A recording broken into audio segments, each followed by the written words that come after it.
Kris van Cleave is with us from Washington. Kris, what's the latest on the storm right now?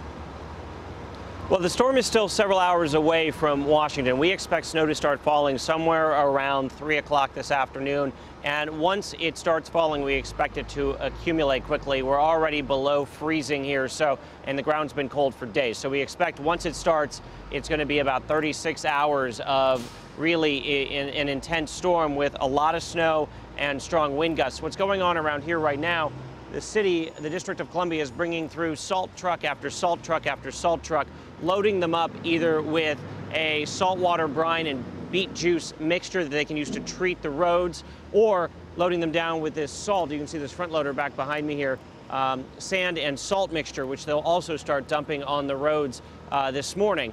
That way they're going to try to melt some of the first layers of snow that comes down, try to prevent ice from forming on the roads.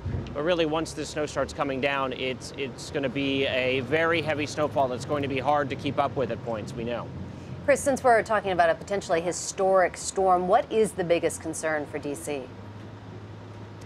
Well, the concern, of course, is if the district really does get 2 feet or more of snow. This is not a region that handles snow very well. How well will the city, how well will the metro area be able to keep up with the snowfall? How long will people be digging out, I think, are really the concerns. Are we talking about Sunday into Monday, or are we talking about a cleanup that stretches well into next week? I think the other big concern for people, because it is very cold, is if we do get these 50 and 55 mile-an-hour wind gusts and power goes out, how quickly can that power go back on? Because otherwise you're looking at some very, very cold homes during this storm. Kris, what about, if you're talking about people staying off the roads, obviously the natural option would be for people to take public transportation. What about folks that may be looking to rely on public transportation to get around? What are their options looking like with this storm bearing down? Well, authorities have been very clear that right now is the time to prepare, and if you haven't started preparing, time is running out.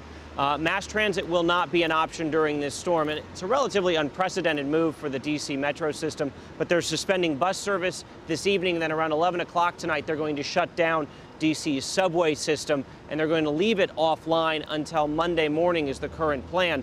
The belief across the board, from police to mayors to governors, is they want people to stay off the roads, they want people to stay home, stay out of the elements. They're expecting very nasty conditions, whiteout conditions, blizzard conditions. This really could be a dangerous, life-threatening storm if the forecast holds.